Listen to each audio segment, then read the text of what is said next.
Comment fonctionne l'alimentation de mon CET? Quels jours peuvent être placés sur mon CET?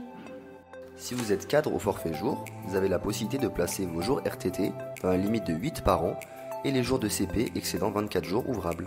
Cela correspond donc à la 5e semaine de CP de la période en cours, plus les éventuels reliquats de CP de périodes précédentes.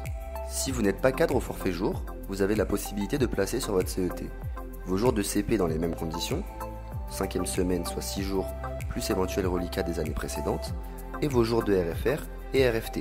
Pourquoi les salariés non cadres n'ont pas la possibilité de placer leur RTT sur le CET? Cela s'explique par le fait que, contrairement aux salariés cadres, ils bénéficient des dispositions de la loi de financement de 2022 leur permettant de monétiser leur RTT jusqu'en 2025, et ce, dans de meilleures conditions.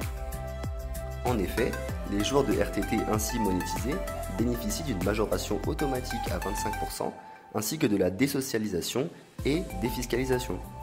Comment alimenter mon CET?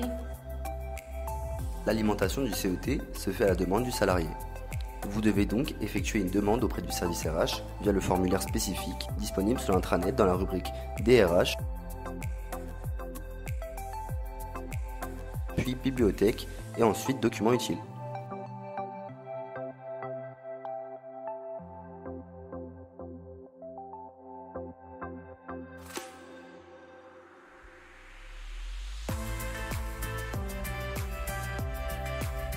Attention, il existe des périodes d'alimentation du CET.